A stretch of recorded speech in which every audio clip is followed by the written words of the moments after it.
What up mga pare ko? And good morning again. Nagbabalik na naman tayo DKM Motovlog. So ngayong umaga at pupunta pala kami ng ito yung short rides namin ng anak ko. So pupunta kami ng Silang Cavite, dun sa Carmen, no? Carmen, Silang Cavite. So merong layo siya ng 30 kilometer, isang oras din ang biyahe simula sa bahay hanggang makarating kami ng Carmen Silang. So, bali, at mayroon kaming sasadyain, kukuhanin na damit, no? So, ayun, ito na siguro magiging short ride namin. Siguro ang layo na ito, parang Antipolo lang din naman, no? Antipolo, kasi 30 kilometers eh. Parang nung nag-ride ako, pumunta ako ng Antipolo, 30 kilometers yung binayahe ko. So, ganun kalayo. So, ayun, chill lang tayo. Grabe na mahal na ng gasolina ngayon. Kaya iwas sa mga sa mga rides. Wala namang ganap. Hindi mo magagala ka lang para makapag-rides. Ang mahal ng gasolina ngayon mga par. Diba, nakikita ako mga 70 na 69, mga ganon. Gahanap lang tayo ng medyo mura-mura dito. At tayo yung magpapagas. Kasi yung gas natin is kalahati na. So, update din lang kayo mamaya mga par. May ang kulasyo, parang nagpimina dun. May nagpimina. Parang mina, no? Parang mina nga mga par. So, ayun, tara.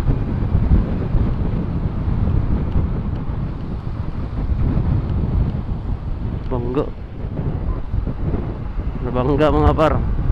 Patulog yun, malamang yun. Alright, so ayan, nakarating na tayo ng GMA. Ito na yung boundary ng Dasma at GMA. Ito kasing way na to, so punta to ng GMA. So maghanap na tayo ng gasolinahan kasi medyo may price list nga yung gasolinahan. So ayan, mapara-update tayo. So nandito na kami sa may GMA. So binabaybay na namin papunta ng Silang. So bali may lilikuan kami bandang kaliwa. Dire-diretso na namin to. So mayroon pang natitirang 9.7 kilometer ba? 9.7 kilometers. Ibig sabihin malapit-lapit na So itong way na to mga par, mapapansin nyo, meron din tong Tagos papuntang papuntang Tagaytay. Dito ako dati unang dumaan nung first time kong pupunta ng Tagaytay, itong way na to. So ngayon meron na kasing ibang daan dun sa kabila. Kung galing ka dun sa may sa may paliparan, yung dire-diretsoin mo, Walter Mark ba yun o di ko sure kung anong tawag dun. Yung may stoplight, pagkanan nyo doon, tapos unang kanto kaliwa, pwede kayong mag shortcut doon. So dun ng shortcut papuntang din, may shortcut papuntang Tagaytay. So dito meron din naman, kaso nga lang napaka tagal.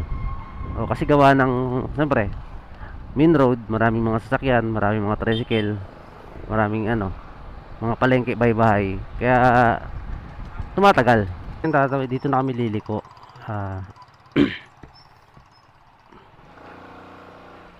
Thank you po.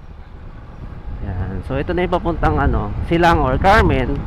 So yung kasi yung pinaka GMA pinaka road niya. So ito kasing way na to, so papunta na to ng Silang. Medyo maliit nga lang dan. Tapos dito yung labas dito papunta doon sa may sa may Expressway Galax ba yon. Tapos ang labas naman yun, kung kakaano basta mamaya papakita ko sa inyo.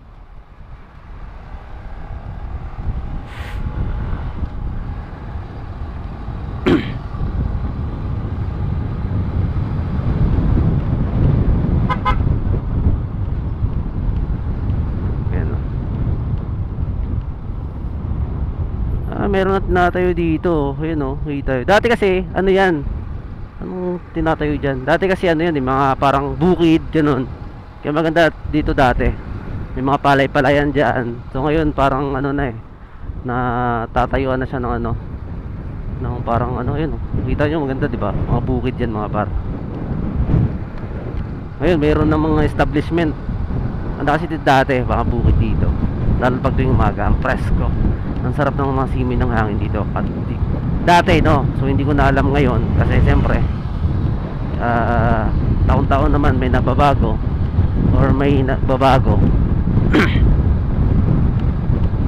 Ayan, binabaybay na natin. Kita dito mga par, parang probinsya ng datingan. Uy, may angkas nga dito, nakarating sa angkas.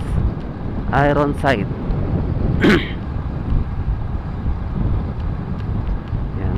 Dito yung way na do, papunta to ng ano, ng Expressway Galax.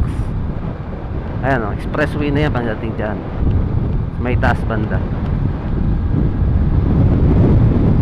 Ayan o, nakikita nyo doon is ano na yun, expressway na ng tollgate yun mga par. Siguro pangatlong punta ko dito. Pangatlo ngayon. Tama ba? Pangatlo, parang ganun. Pero yung unang punta ko dito, kala ko nasa expressway kami pupunta. Kasi nakakalito. Nakakalito kasi yung ano, yung pinaka-way niya. Ayan o. Kala mo na sa expressway. Ito yung nasasabi ko sa inyo, yung Expressway Galax mga par. Ayan, ito yung papuntang ano yan, papuntang silang din yan. Papuntang Tagaytay yata, labas doon sa may Galax doon. Ayan o, Galax entry, pag gano'n. Ito yung pa-exit siguro, no. Ang ganda rin ng kalsada dito, no. Umuwi ka ng probinsya tapos ganito yung kalsada, siguro ang dami lagi umuwi, no. Siguro ako buwan-buwan ako nakauwi. Hindi, grabe naman buwan-buwan. Oh, kasi siyempre per taon-taon spalto na kasi dito, punta dito. Pedro Farm. Oy, Pedro Farm, oh. Dati kasi yung pumunta kami dito, nung namiesta kami sa Barangay Carmen, is hindi pa ganito klaseng kalsada dito. Napaka ano pa, lubak-lubak. Hindi naman totally rough road. Lubak ba yung rough road tsaka sa lubak. Tapos minsan na ligaw kami dyan, dumidiretso kami dyan. Diretso lang pala dapat. Ayan o, ganda na ng daanan dito. Naka-espalto na. Ang dami ng mga pagkain dito, no. So hindi ko alam kung hanggang doon pa ba, hanggang doon yung ano, yun doon yung hanggang doon yung espalto. Kasi meron dito, mas mura pala gasolina dito. Pagas pa ako doon. Isip ko kasi parang ano eh, mas mahal yung gasolina eh, no. Ayan o. Sana espalto na lahat, no.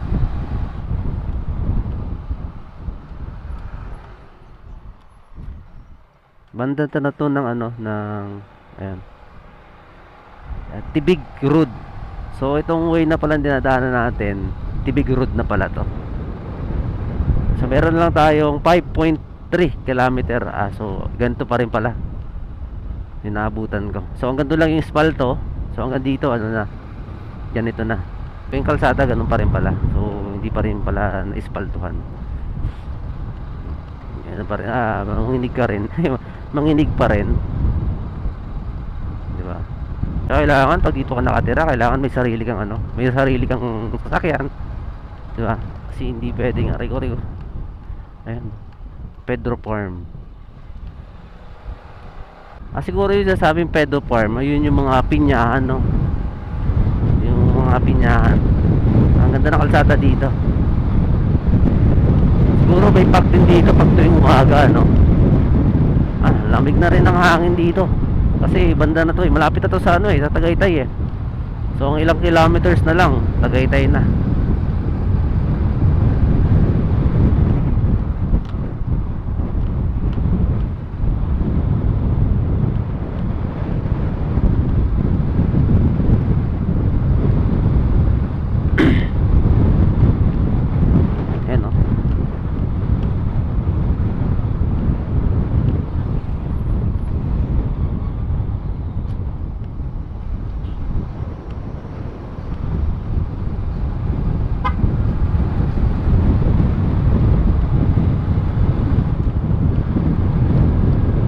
Ang ganda. So ang kulang lang dito, straight light. Pagdating kasi dito ano na eh, ayun, sobrang dilim. Ayan, di ba? Sabi ko sa iyo, yung kabuhayan dito nakikita nyo is ano to, mga pinya. mga tinatayo na dun, no? Oo, kita tayo. Solid dito mga par. Yan. Para rin tayo nag-rides. Pababa to. Matarik ang daan dito. Yan, so engine brake lang tayo. Naka-tersyera lang tayo, tersyera. Ayun. Sisiw lang yan sa tok-tok. Okay. Ayan o, sa Hukay Elementary School. Barangay Hukay Silang Cavite. So dito, nung bumiyaya ko dito, bundok. Oh, bundok. Nakakita siya ng bundok. Bundok daw. Oh. Parang ngayon lang nakakita ng bundok. Ito, ang ganda dito. Bundok. Nasa Bicol na tayo. Nasa Bicol na.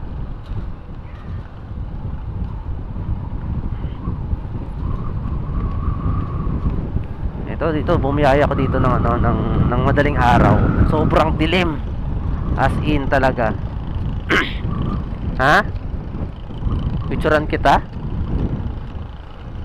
Doon, maganda doon, oh. Picturean ko daw siya, yun, ganda rin dito.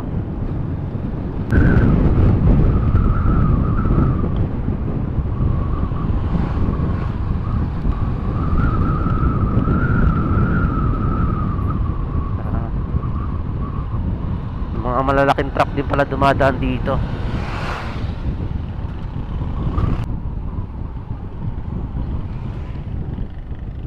Ang bulkan. Walang bulkan dyan. Bundok ng ano yan. Bundok yan pinuntahan natin. Tuyo dito. Tuyo na yung mga tanim dito. Dati kasi nung pumunta kami dito, maraming pinya dito. So ngayon, wala nang katanim-tanim, no. Wala nang pinya. As in parang natuyo na siya. Picturean kita? Oh, so picturean ko daw siya. Saan kita pipicturean? Dito banda. Hindi ka makikita dito. Parang naalala ko dati nung picturean ko ta dito.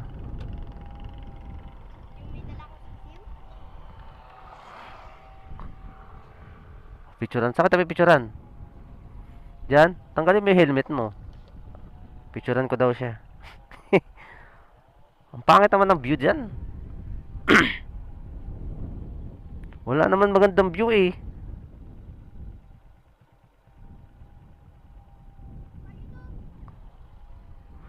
Hindi naman kita dito eh. Tingnan mo. Oh, hindi naman kita. Saan kaya tayo pipicturean? Diyan? Ganyan ka? Saan? Diyan? Wala kang helmet. Okay na yan. Ano mo na yan? Okay, picturean ko muna daw siya. 3, 2, 1. Okay. Wait lang, tingnan ko muna nga.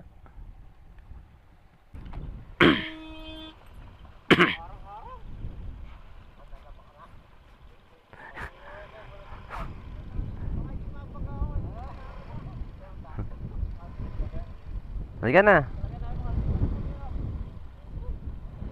Ano?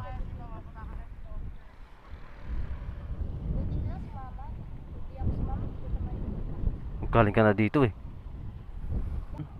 As in, wala nang kapingyahan dito. As in, parang naging siya, El Nino, no? So, tanim na lang dito, kamuting kahoy. Maliliit na lang kamuting kahoy dito. So, meron namang pinya dito. Ayan, ito na lang. Ayun, kunti na lang. Hindi tulad kasi dati, dami. Makikita nyo. Maganda yung dito. Yung tanawin. So, ito na. Nakarating na kami sa barangay Carmen Silang Cavite. So, di ba? 9 kami. O, sakto. 9:30. 10:30 pala.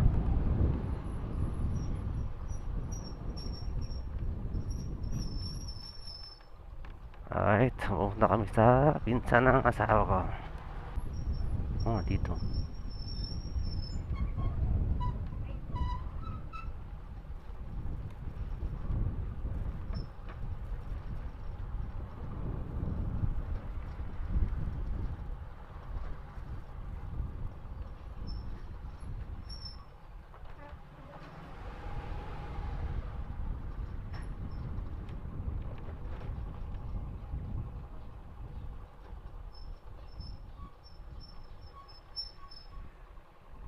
tayo park.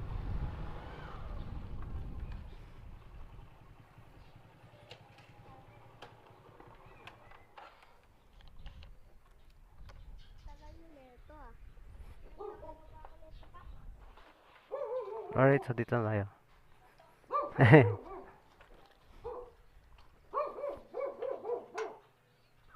Alam.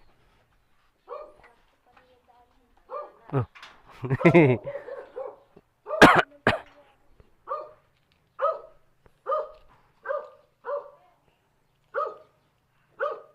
Alam ko pa rin ang daan dito, dun yung peryahan.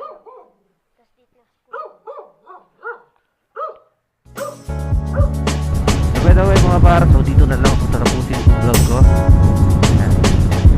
Sana abangan nyo ako sa mga gagawin natin mga long ride or adventure or whatever. Kung ano pa man yung mga gagawin natin, mga naiisip natin mga content. So ngayon siguro, dito ko na muna tatapusin yung vlog ko. Mga par, hanggang sa muli, kita again for the next vlog. Again, nag-iwan na nakataga si JB mo vlog. Be right, be safe, and God bless. Try safe mga par.